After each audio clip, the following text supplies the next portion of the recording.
tal? Yo no soy un experto, soy Huracán de los Afios y estamos a unos días de Navidad. Como se darán cuenta, yo estoy completamente listo para el episodio de Rocking Gamers de esta semana.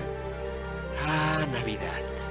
Época de estar con la familia, de no salir de la cama hasta muy tarde, de ver películas, de jugar videojuegos, de escuchar música, de leer libros. No es cierto. Mi trabajo es tan inhumano que ni siquiera me ha permitido cumplir con la meta de un libro al año. Pero ¿cuál libro debería leer? Bueno, ¿qué tal un libro del que nadie nunca habla? El séptimo hijo. No tiene que ver nada con la película de Netflix, que también trata de un séptimo hijo, pero está basada en un libro completamente diferente. El autor de esta novela, Orson Scott Card, es más conocido por su obra Ender's Game, la cual fue adaptada al cine en 2013, pero realmente tiene una obra mucho más extensa.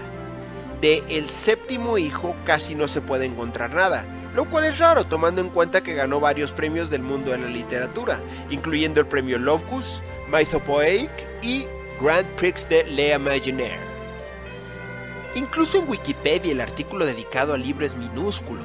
Y claro, tienen que mencionar a la banda Iron Maiden y su álbum conceptual que se considera como uno de los mejores del mundo. Casi como si la mera razón de la existencia de este libro hubiera sido inspirar a Steve Harris. Pues el día de hoy yo voy a explorar en donde nadie más ha explorado, al menos en la internet de habla hispana. Esto es El séptimo hijo de Orson Scott Card. Lo primero que vemos al abrir el libro es un mapa. ¿Qué es todo esto? ¿Ruta de Alvin Miller? ¿El Wabash? Es muy similar a libros de alta fantasía como los escritos por Clive Staples Lewis y John Ronald Tolkien. Tomen esta edición del Hobbit, por ejemplo. El mapa servía como una referencia para seguir el camino que recorría Bilbo en la historia. Pero en el caso del séptimo hijo, estas locaciones parecen pertenecer a América del Norte. No lo sé, amigos. No soy muy bueno en historia y geografía estadounidense. Entrando al libro nos damos cuenta de que el setting es una América del Norte que todavía no se ha independizado de Inglaterra. Por lo tanto hay pieles rojas, franceses, holandeses y americanos coexistiendo. Se mencionan personajes históricos como George Washington y Tom Jefferson y para alguien que es en gran parte desconocedor de la historia de Estados Unidos, o sea, un safio como yo, si bien no es una barrera para disfrutar de la lectura, hay momentos en los que te hace sentir... si fuera un conocedor de la historia norteamericana, creo que entendería más este comentario o este pasaje. Creo que empiezo a entender por qué nadie fuera de los Estados Unidos habla acerca de este libro. Es casi como preguntarse por qué casi nadie lee a José Emilio Pacheco fuera de México. En fin, ¿de qué trata la historia? Bueno, después de que el mapa nos sugirió que el libro tratará de un recorrido épico a través de la Norteamérica colonizada, por supuesto, el primer capítulo empieza de la manera más épica posible, con una niña recogiendo huevos en un granero. ¿Qué? Oh, ya sé, ustedes esperaban que la historia comenzara con el nacimiento de un niño a la luz de la luna. Me pregunto dónde habrán sacado esa idea. Pero antes de que cierren este video, me permito recordarles que hay otras historias épicas que también empiezan con labores de granja. Por ejemplo, ese granjero que aparece en el primer capítulo de Dragon Ball Z. Tal vez Akira Toriyama fue inspirado por el séptimo hijo. En fin, esta niña es Peggy, y su archienemiga es una gallina llamada Mary, la cual la niña percibe que tiene un odio asesino hacia ella y lo ve en la forma de un humo ponzoñoso. A través de esta primera escena y después en su interacción con sus padres y otros personajes, aprendemos que la niña es lo que en la novela se conoce como TEA. ¿TEA? O sea, trastorno de espectro autista. No sé si esta sea una expresión que se utiliza en la novela o que la traducción hace mucho que no se actualiza, pero para fines prácticos la niña es una vidente. Vamos a entenderlo así, es una vidente. Peggy puede ver la energía de las personas como si fuera un fuego que oscila de acuerdo a sus emociones, y cuando las tiene cerca también puede observar las imágenes que aparecen en su mente. Hasta ahora bien, pero ¿qué no esta historia trataba de un séptimo hijo? Bueno, pues resulta que un día de tormenta, Peggy ve a lo lejos los fuegos de unos viajeros que llegan a su aldea. Se trata de Miller el molinero con su numerosa familia de 12 hijos, 6 mujeres y 6 varones, y su esposa embarazada. ¡Wow! Ese señor Miller en verdad es un semental. Desde que se inventó la televisión no había escuchado de una familia tan grande. Pero por supuesto que el condón vino después de Thomas Jefferson. En medio de la tormenta, la carreta en la que viaja la familia de los Miller queda atrapada a merced del río Hatrack. El tronco de un árbol amenaza con destrozar la carreta y asesinarlos, pero el hijo mayor, Vigor, lo desvía de una patada, quedando atrapado en la corriente en el proceso y siendo arrastrado lejos por el río. La gente de la aldea llega a ayudar a los viajeros después de haber sido informados por Peggy de que estaban en peligro. Los ponen a salvo y llevan a Fe Miller, la esposa del molinero, a una posada para que dé a luz. Ahora sí.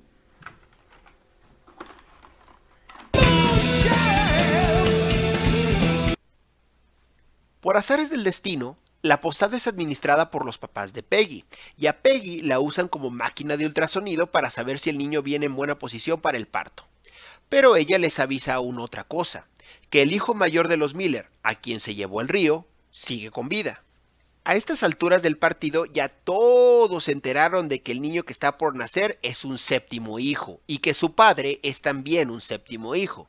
El libro hace su trabajo en martillar el concepto de que es un ser con poderes especiales y aparentemente todos los personajes lo saben. Hay un problema, sin embargo.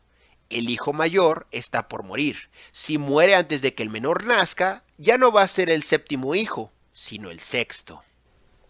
Eso me puso a pensar mucho. ¿Cómo funciona esto del séptimo hijo? ¿De dónde vienen los poderes? Son concedidos por una deidad que en el momento en el que mira que falta un hijo dice, oh, lo siento, gracias por participar. Lo peor de todo es que poco después de que el séptimo hijo nace, Vigor muere en el río.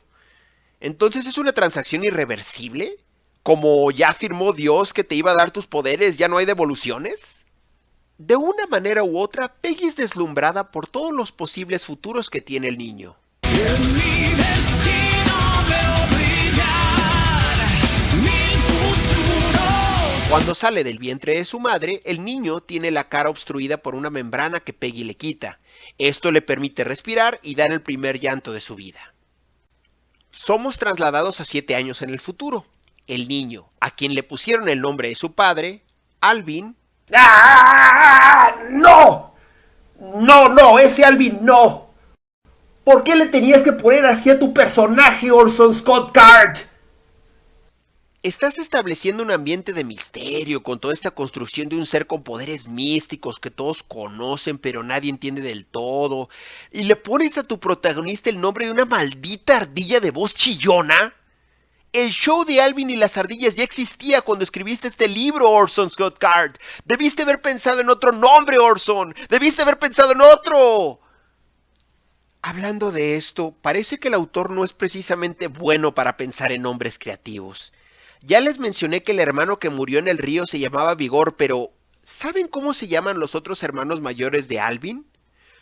Calma, mesura, previsión, moderación. ¿Quién chingados nombra así a sus hijos? Los únicos que tienen nombres normales son David y el hermano menor de Alvin, que se llama Calvin. Acabo de inventar un nuevo personaje para mi novela. Más vale que le ponga el primer nombre que se me ocurra.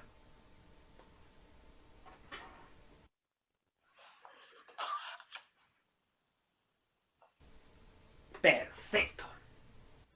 Por si eso fuera poco, los niños se apellidan Miller, que significa molinero en inglés. La traductora incluso no tiene recato en revelarlo para que si eres un zafio que no sabe inglés, eso no impida que te enteres de la poca creatividad del autor. Por cierto, ¿saben cómo se llama el herrero? Smith. Sí, como herrero en inglés.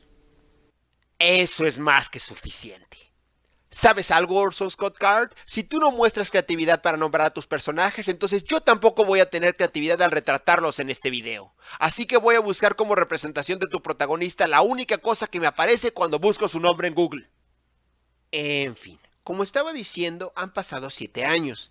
Alvin y su familia viven en un pequeño poblado llamado Vigor, en memoria de su hermano fallecido. Y a dicho pueblo ha llegado un pastor llamado Philadelphia Thrower. Todos están ocupados construyendo una iglesia para que él pueda dar misa. Sin embargo, ocurre un accidente y la viga principal de la iglesia se cae al intentar ponerla en su lugar. Amenaza con caerle encima al pequeño Alvin, pero misteriosamente se parte a la mitad antes de alcanzarlo, y Alvin resulta ileso. Esto empieza a generar especulaciones por parte de todos, especialmente del nuevo sacerdote, que trata de comprender lo que acababa de pasar, pero teme que haya sido obra de brujería o del diablo. En casa hay mucha tensión surgida a razón de lo que ocurrió, y los niños son enviados a su habitación. Sin embargo, en el camino Alvin decide hacerle una travesura a su hermana mayor Matilda, y le da un pellizco en el trasero. Matilda y sus otras hermanas le hacen una travesura a Alvin, llenándole su pijama de alfileres, y entonces tomamos parte de una de las escenas más surreales del libro. Alvin, que ahora se nos revela también puede hablar con las cucarachas, convoca a todas las que están en su cuarto y les dice que en la habitación de sus hermanas hay comida. Las cucarachas marchan hacia la recámara de sus hermanas y... bueno, ya se imaginarán qué pasa. Mujeres, cucarachas, no se llevan muy bien.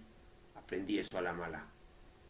Pero en la noche, Alvin tiene una aparición, un hombre refulgente, como se le llama en el libro, pero que puede ser mejor descrito como Johnny Storm de los Cuatro Fantásticos. Este individuo le muestra una visión en la cual Alvin vive en carne propia la experiencia de las cucarachas, cómo llegaron a la habitación de sus hermanos en búsqueda de comida y fueron recibidas con gritos y pisotones. Experimenta la muerte de cada una de las cucarachas y puede sentir la decepción en las sobrevivientes. Me pregunto qué habrá pensado Steve Harris cuando leyó esta parte. ¿Se imaginan una canción de Iron Maiden dedicada a las cucarachas?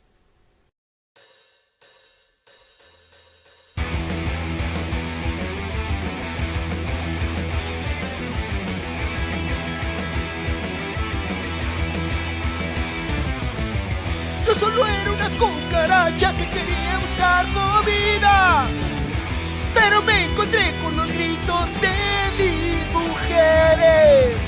Traté de huir entre todas las sábanas y cobijas, pero entre sus pies aplastado encontré la muerte.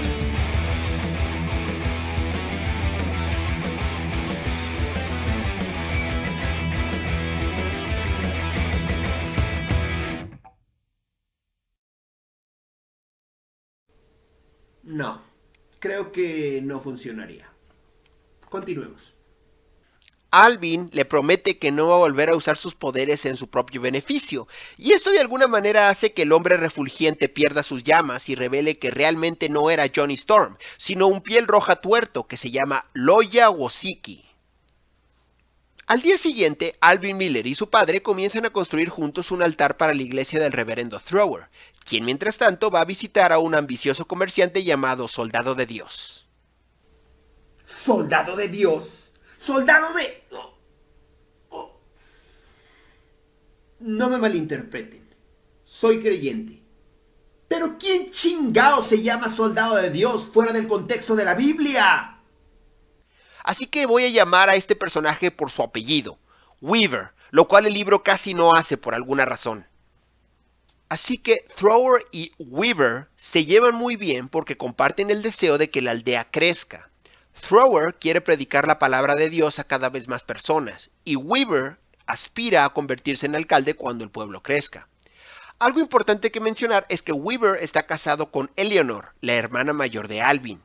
Cuando Thrower regresa a la iglesia por la noche, se encuentra Fe Miller, junto con moderación y previsión. Sus hijos, a quien llamó con mucho amor, ya que claramente su esposo no tuvo ni previsión ni moderación de hacerle tantos hijos. Los muchachos acomodan dentro de la iglesia el altar que hizo Alvin junto con su padre y se retiran. Pero al poco tiempo, Thrower recibe otra visita, una de un hombre de traje quien él ve como un ángel, referido en el libro como el visitante. Saben, si sigo quejándome de los nombres, esta reseña va a durar hasta la próxima Navidad. El visitante le dice a Thrower que Alvin Miller es un niño notable, que no se ha consagrado ni al bien ni al mal. Le indica que deberá instruirlo y ganarlo a su causa, ya que si a los 14 todavía no está a su servicio, lo destruirá. Y luego desaparece. Pasan otros 3 años y el libro nos introduce a un nuevo personaje, Truecacuentos. Este es, sin lugar a discusiones, el mejor personaje de toda la novela. Si yo tuviera que describirlo, diría que es como el tío Remus de Canción del Sur, si tuviera la sabiduría y el color de piel de Gandalf del Señor de los Anillos y la ocurrencia de Elodin del Nombre del Viento. Truecacuentos es un trotamundos que se dedica a recopilar historias en su libro. En el primer capítulo que aparece, conversa tanto con Weaver como con el reverendo Thrower y... ¡Carajo! Estos son los mejores intercambios de todo el puto libro. Es como si la personalidad de los otros personajes brillara solo por interactuar con ese güey. Tanto Weaver como su esposa Eleanor se sienten nítidos cuando se contrastan con Truecacuentos. Algo que ayuda muchísimo a estas escenas es que el libro te describe todo lo que pasa por la cabeza del personaje. Lo que ve, lo que lucubra, el cómo saca conclusiones y sabe leer a la gente. Además, escuchen su nombre. Truecacuentos. El autor lo pudo haber simplemente nombrado Cuentacuentos o El Relator, pero juntó dos palabras para hacer su nombre. O sea que hasta el autor amaba tanto a este personaje que juntó dos de sus neuronas para darle un nombre medio decente. Al poco tiempo se nos revela que Truecacuentos tiene ciertos poderes también, ya que nota un hechizo de protección en la casa de los Weaver, hecho por su esposa, Eleanor, y también nota que hay una marca maldita en el altar de la iglesia de Thrower, pero ambos hombres lo rechazan y lo echan fuera.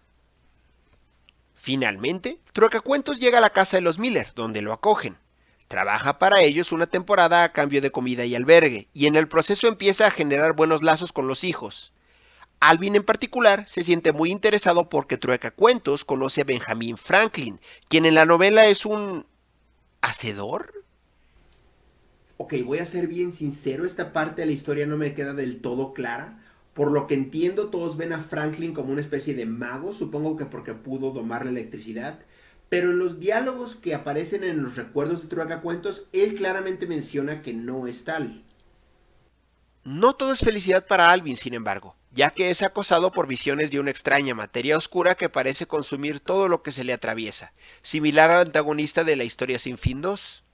Cuando tiene la oportunidad, Alvin le comparte esto a Truecacuentos, quien a estas alturas ya se ha dado cuenta de que el niño posee ciertos dones. Decide bautizar al ente que Alvin ve en sus visiones como el Deshacedor, y le advierte que tiene que enfrentarlo. Pasan los días y la familia de los Miller se dispone a subir la ladera de la montaña para obtener una rueda de molino. Durante este viaje resultan más evidentes para Truecacuentos los poderes de Alvin.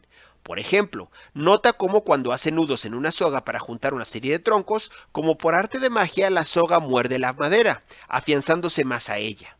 Asimismo, el niño de apenas 10 años es el encargado de extraer la roca de la cantera para hacer la rueda del molino, y lo hace con mínimo esfuerzo, como si la roca cediera a su voluntad.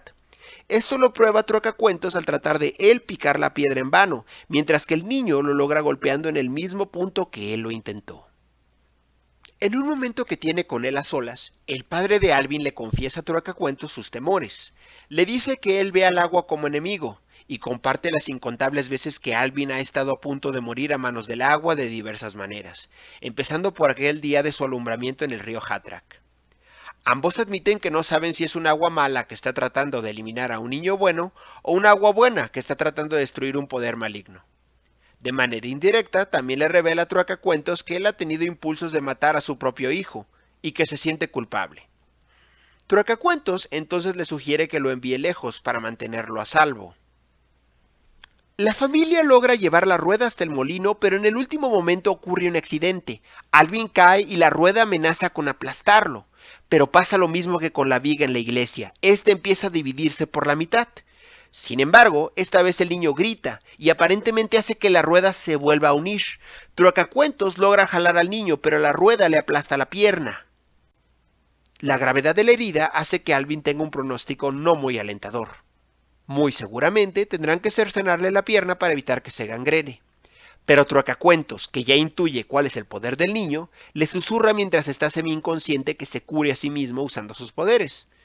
Alvin en un inicio no quiere hacerlo por la promesa de nunca usar sus poderes en beneficio propio, pero Truecacuentos le recuerda que aún tiene que derrotar al Deshacedor. Alvin finalmente acepta y comienza a reparar su pierna. El libro narra cómo ingresa a su propio cuerpo usando su mente y hace que crezcan arterias, músculos, tejidos y piel. Mientras tanto, Truecacuentos regresa al molino y se da cuenta de que el agua reblandeció el suelo donde Alvin resbaló y cayó. Al cabo de 2 días, Alvin está prácticamente recuperado, y a los 3 días empieza a caminar. Todos están muy asombrados, aunque a sus ojos, Alvin estuvo dormido todo ese tiempo. La noticia de la recuperación casi milagrosa de Alvin llega a los oídos de Weaver, quien empieza a sospechar de que se practica brujería en la casa de los Miller, algo que obviamente crea enfados con su esposa. Mientras esto está ocurriendo, y temiendo perder el control de sus impulsos y terminar matando a su hijo, el padre de Alvin escribe una carta al herrero Smith, quien vive en el pueblo de Hatrack donde Alvin nació. Pide que acepte a su hijo como aprendiz de herrero, para alejarlo de su enemigo, el agua, y también de sí mismo. El padre de Alvin le pide a Truecacuentos que lleve la carta, ya que Hatrack está a 50 kilómetros de distancia. ¡No, no! ¡Es el mejor personaje de la historia! ¡No lo saquen! ¿Por qué mejor no envías a Previsión? ¿O a Moderación? ¿O a cualquiera de tus otros hijos con nombres poco creativos? Algunos días después de que Truecacuentos se va, Alvin vuelve a caer enfermo en cama. El niño le dice a su familia que hay una parte mala dentro de su hueso y que necesitan sacarla. Esto los pone intranquilos ya que no hay ningún cirujano en kilómetros de distancia. Por su parte, a Thrower se le vuelve a aparecer el misterioso visitante, quien comienza ya a mostrar clarísimos signos de ser nuestro antagonista principal. Le dice que Alvin pronto se marchará y esta vez muy claramente le indica que debe asesinarlo, citando algunos pasajes muy oscuros del Viejo Testamento, en donde Dios pide a los humanos acabar con sus enemigos. Luego de esto, desaparece justo antes de que Weaver llegue a la iglesia. Weaver le dice a Thrower que se le metió un demonio a Alvin y que debe ir a exorcizarlo. Entusiasmado de poder servir a Dios, él lo acompaña a casa de los Miller, pero Weaver comienza a hablar de más, acusando a los Miller de herejía y brujería. Esto hace enojar al padre, quien lo carga y lo echa de la casa, arrojándolo al puro estilo El Príncipe del Rap. Thrower, por su parte, es más cauto, y aprovechándose de que la madre de Alvin, Fe, es más creyente, les dice que dedicará unas oraciones para el niño. Claro. Solo haré algunas oraciones a grito tendido mientras ato a su hijo en la cama y pongo la Biblia sobre su pecho. Dicho y hecho. Estando ya solo con Alvin, Thrower intenta un exorcismo, pero el niño solo se burla de él. Esto convence a Thrower de que se halla ante un hijo del demonio, y tras escuchar la conversación de la familia sobre que Alvin había pedido que alguien le sacara una parte mala del hueso, se le ocurre que puede aprovechar para asesinarlo en nombre de Dios. Sin embargo, como por arte de magia, la sierra y el cuchillo parecen cambiar de lugar cuando se intentan meter en la habitación, y, al final, Thrower entra en una especie de estado hipnótico y sin darse cuenta sale de la casa, recuperando la conciencia hasta que ya se encuentra a 1 kilómetro de distancia. Weaver regresa a su casa frustrado. Augura que el altercado con su suegro y el hecho de que lo echó de su casa mandándolo a volar no tardaría en convertirse en chisme y que él se volvería el hazmerreír de todos. Con esto, ve empañadas todas sus aspiraciones de volverse gobernante. Al llegar a casa, le grita a su esposa y la tumba al suelo. Pero Eleanor realiza un hechizo enfrente de él para protegerse. Esto hace que Weaver se sienta defraudado, pensando que su esposa ha estado haciendo hechizos frente a sus narices y que él ha vivido engañado por años. Se va de la casa, convencido de que su esposa es una bruja, y no queriendo ser objeto de burla de nadie, se va a refugiar a la iglesia. Ahí es testigo de una de las visiones de Thrower, quien vuelve a ver al visitante. Este lo regaña por ser débil y no poder cumplir su misión, y en esta ocasión cambia de forma y se convierte en un inmenso reptil de escamas lustrosas y brillantes. Oh, vaya, vaya, vaya. Las cosas se están poniendo intensas. Thrower siente que su alma está condenada y experimenta un vacío interior. Pierde todo deseo de vivir e intenta matarse, pero Weaver, que está presente, lo detiene. Encontrándose ambos a solas, Thrower comparte lo que ocurrió en casa de los Miller y Weaver comparte lo ocurrido en su casa. Ambos acuerdan formar una alianza contra el demonio.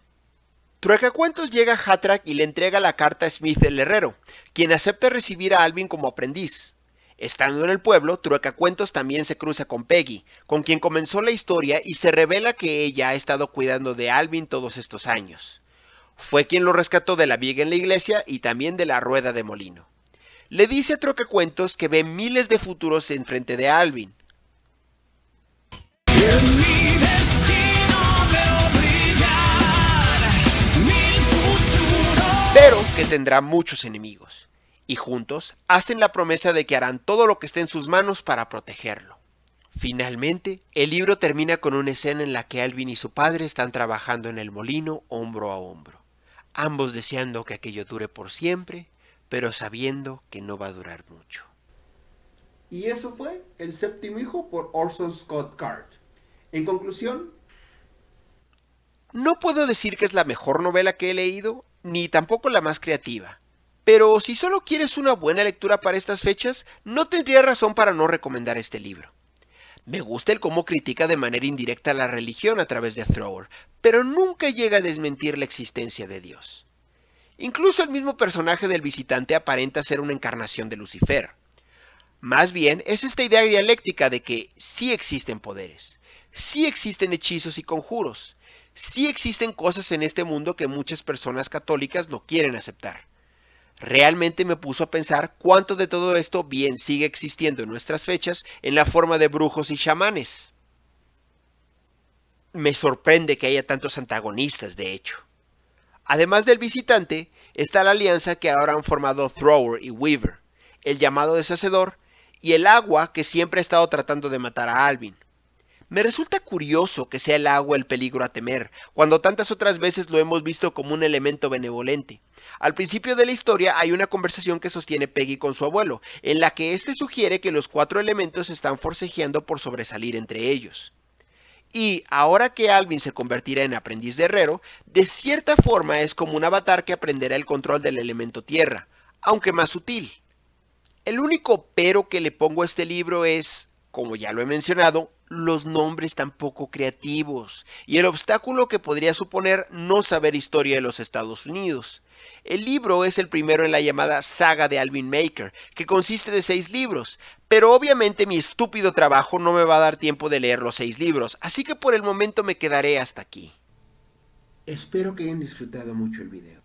Ya saben cómo va esto, no olviden darle me gusta y compartirlo. 2022 está a la vuelta de la esquina y aún nos quedan 2 capítulos de Rockin' Gamers antes de que acabe el año. Yo les aseguro que hemos guardado lo mejor para cerrar con broche de oro el 2021, así que no olviden suscribirse para estar al pendiente. Les recuerdo, yo no soy un experto, soy Huracán de los Afios y que pasen muy felices fiestas.